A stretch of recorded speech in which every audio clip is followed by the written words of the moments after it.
Hey guys, Coldbrew here. Welcome back to another Raid Shadow Legends video. We got news about a 10x event that is coming. It's an Ally Protect Champion 10x event. So if you're missing one of those champions, this is the time you consider summoning. It's honestly a very solid one if you need that kind of support in your teams. And one of the champions, let's start with the big one, is Krisk. This will be the Void one offered through this 10x. Krisk is, I would say, top 3 champion regardless of what you have in your account. You get Krisk, he's gonna be a game changer. You'll definitely max him out and book him out. His ally protected is very, very solid in terms of supporting the whole team. He takes the damage instead of your allies by 50%. He also applies continuous heal buffs on himself, so he gets some healing back because of this. And then after all that, increase the duration of all ally buffs by 1 turn. Insane skill with a 3-turn cooldown, and that's why you book it out. It's definitely worth it. Then we got the provoke, increase defense, increase speed, and then the insane passive with the shield at the start of the round, and a decreased defense, decreased attack debuff when hit. This guy is insane. Decreased speed as well on his A1.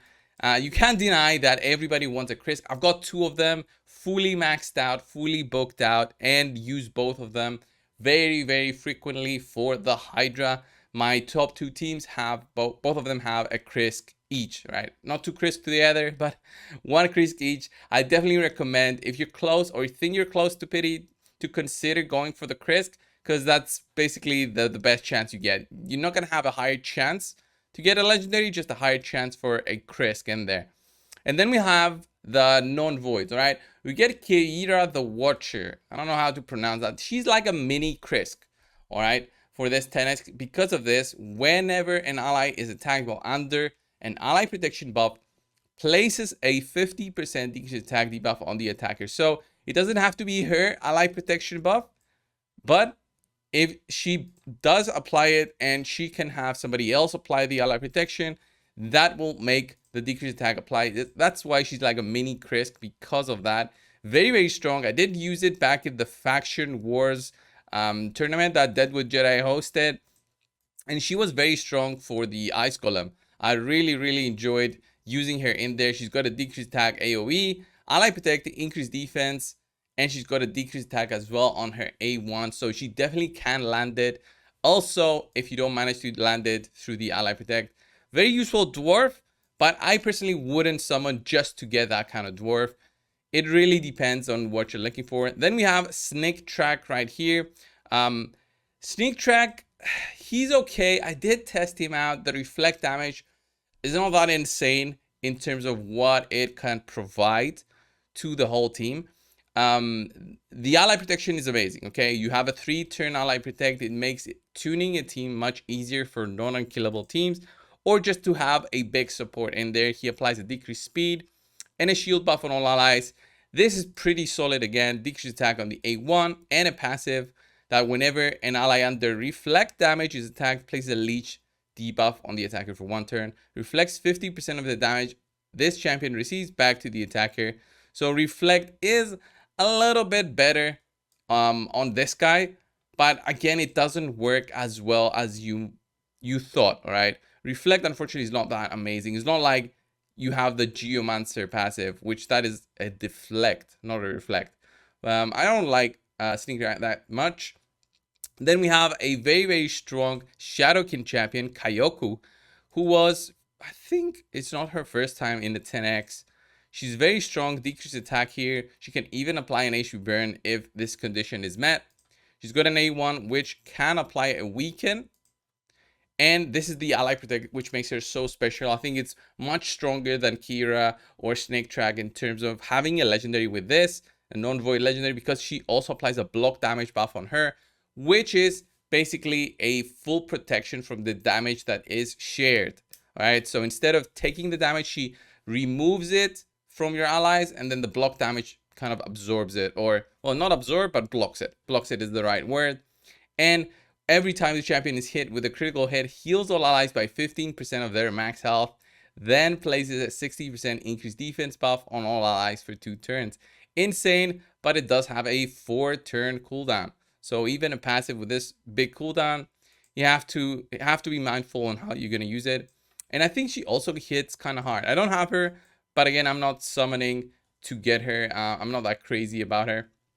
Then let's have a look at the epics that are offered. One of them is pretty solid. All right. So Andria is the next epic. It's a void one this time. So if you're going for the Chris, you might even get her. So let's get started with her A1. Decrease critical damage for 2 turns. It's all right. Not really used as much, especially for PvE content. Attacks one enemy has a 75% chance to stun. Has a 75% chance to stun for 2 turns if the target does have any active buffs. So this can be very solid for the 2-turn stun. Then attacks all enemies, 75% chance of decreasing the duration of all enemy buffs by 2 turns. This can basically be like a buff removal for most buffs in the way that this works. And then she's got a passive at the start of each turn, places a 50% ally protection buff for 2 turns on the ally with the lowest max health. Will not be placed on this champion. Also places a 25% strengthen buff and a 60% increased defense buff on this champion for 2 turns. So basically helps her mitigate a little bit of the damage from the ally protect. This is pretty strong. Not as strong, I would say, as, you know, having a Necrit, obviously, but it's kind of as strong in terms of protection. The ally protect is still there. It's not a protected buff though. So maybe run her with a protection set. Maybe you can do that and hope the buff is protected. Then we got Taragi the frog here, Shadowkin. Go down the list. Where's Taragi? This is an insane champion for being an epic. Decreases attack on the A1, provoke on the A2, and this chance also increases with each debuff on the enemy team. He's got a shield buff plus ally protection, which is insane. The reflect is not that big, but he does heal himself. And also boost that heal by each poison debuff on the enemy team. And he applies poisons when he gets attacked, which is kind of insane. So he'll be getting attacked a lot. He'll be having that ally protection. He's got the decreased attack, although a low chance with the 40%. Can still be very useful and is used in many non-unkillable clan boss teams. So have that in mind when you're summoning. If you get Taragi, you can use him for the clan boss. And he's going to be a big support. Then we have Ogryn Tribes. We have the Skull Crusher, one of the 3 counterattacks in the game.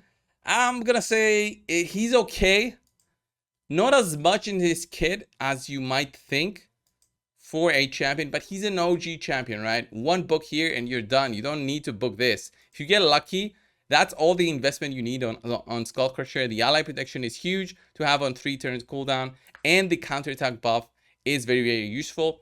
The added unkillable buff on himself for 1 turn makes him so good that he can be used in teams with, let's say, 1 Roshkard the Tower plus Skull Crusher to take that stun, and Roshkard will be blocking the first 2 AoEs from the clan boss, making the team fully unkillable until the 50 turn. So very strong champion. One of the only 3 counterattack buffs for the whole team in the game. And then finally, Miscreated Monster, the MVP, I would say, of 2020, I think he was, when he was introduced to the game.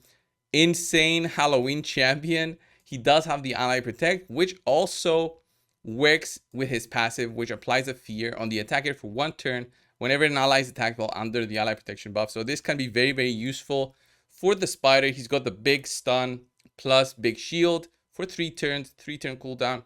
That can be very useful for keeping your whole team alive. For the spider dungeon, that's where he's mostly used, but I've featured him in the past. Look at that, he's got 17,000 reviews. I featured him in the past in a team where he was used in every single dungeon as like a support champion. It was basically 1 team, same team working on all 4 dungeons, and he was in there. So very strong champion. Overall, I think it's a solid 10x for newer accounts. I'm not gonna say that newer accounts should be going for Krisk, because that's gonna take a lot of voids, and voids can be very expensive. But everything else, the non-void champions, if you did save maybe some ancients, some secrets, and you're hoping for an ally protect to build up your team, you don't have a block damage team yet, then maybe go for this one. Thanks guys for watching, subscribe, and I'll see you in the next one. See ya.